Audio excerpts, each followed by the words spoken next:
Hi. So I'm just going to get emotional now, but thanks everyone for coming this evening.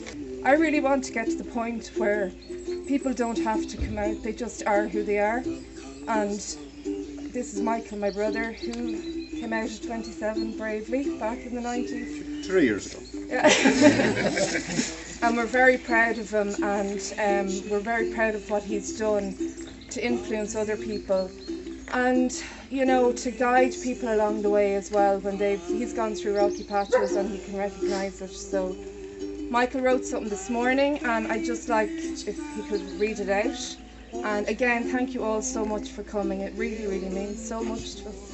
Thank you. Thanks. Thanks everyone for coming. I'm kind of bowled over that you would do this. We've just come from Dublin where there was a vigil outside the Dáil, and there was a very dignified vigil. And anyway, I wrote this morning and Ruth has just asked me to read it. In Ireland this week we have witnessed the tragic murder of 2 gay men and have had a number of heinous, violent and life-altering attacks on the streets and on members of the LGBT community. The motive for these attacks is hatred, and that hatred is aimed at our community from a few small pockets of society. And it's on a constant basis, and it keeps us all on edge and in constant state of fear, as it only takes one person to threaten you, to punch you, to disfigure you, to maim you, to slash you, to slice you, to stab you and to mutilate and to kill you. And I only name these here as these are this week's actions on the victims. If I greet a female friend in the street, I generally give a peck on the cheek and a hug, but not so to my male gay friends. We will bump fists or elbows, because we both know that to do anything more is to put each other in immediate danger or to cause us to be vulnerable when we finish our catch-up, as we may have been spotted by the local bigot or thug who wants to make a name for himself. There's also no hand-holding or romantic gesture in any public space for your loved one.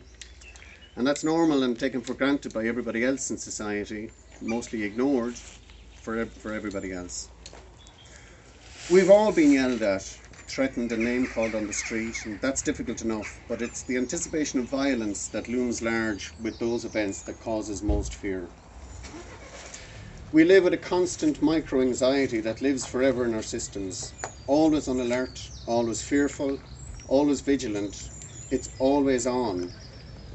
And this is the driver of statistics among LGBT plus people, with higher self-harm rates, higher suicide rates, higher addiction rates, higher depression rates and higher anxiety rates. I appeal to all to avoid pouring blame on any minority group in relation to these crimes. Long before immigrants arrived here, we had this violence and murder, so let's not try to single out any ethnic group to point fingers at. Any abuse I've ever experienced, it's always been sourced locally. This evening at the Vigil in Dublin, there was a Muslim imam gave a talk, and so it's at this time we really need to support the LGBT members of minority groups. We know most people in society accept us, love us, are there for us.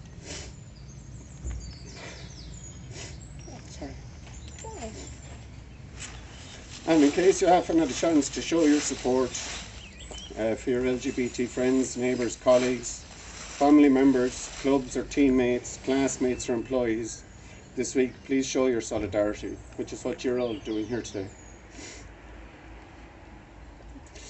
So I did call for people to join a solidarity event like this, and then Ruth put this event on, and I just thought I had to be here for that.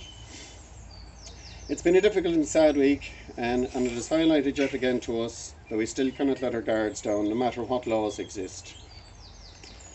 I know that the hatred will still exist, and I know that the bigots and thugs will still be out there wanting to have a go. But it does give great comfort to know that most of you are on our side.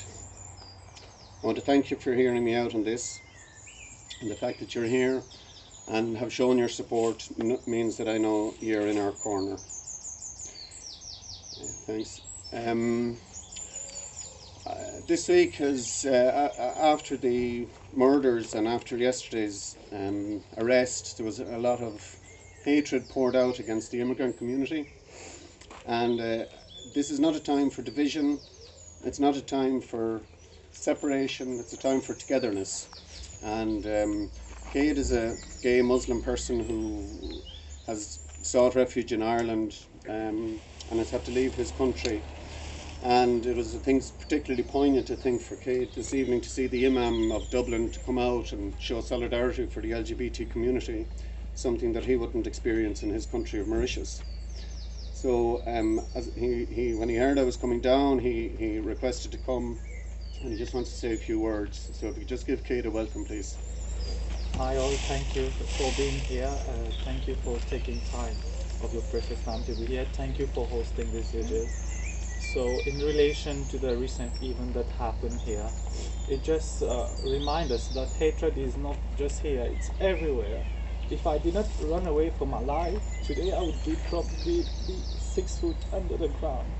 I had just a couple of hours to run away to save my life, and as a gay Muslim, I'm just here to let you guys know. Hatred is just like love. It is something that is built. It is not just found here and there. We have to preach. They are the tomorrows.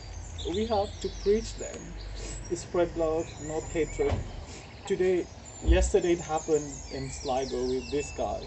Tomorrow it cannot just be a person from the LGBT community. It can happen to anyone. So we just here, in the name of love, preach love, stop hatred. You know, it's been a while since we are fighting for our right, since it's Stonewall, and we are still fighting for our sense of belongingness in the society, in the world. So I just, your presence made me feel warm, made me feel welcome here in this country, and I just want to thank you all. So just like we are here, remember, just spread love. Today it is them, tomorrow it can be us. So yeah, preach in the name of love. And yeah. Thank you. Thank you. I'd just like to say that you've picked a little bit of heaven here, because in this place here we are completely family orientated here. A family business that grew from the ground up from years and years and years, and I love to see something like this happening here, because if you want to feel safe anywhere, just come down here and you'll feel safe every time you come down. Yes? And it's not just that you're welcome here, you enrich our community by being here. Absolutely. Thank you very much for coming. And so while we think of Anthony and Evan who were attacked, and Michael and Aidan who were murdered, we think also of Ashley Murphy, and you know how all of us, we're all vulnerable. We can all experience that violence, and it's the togetherness, I think, that will get us through. So again, just to thank you all. It's really heartwarming to see so many people come down. So yeah, thank you. Thank you.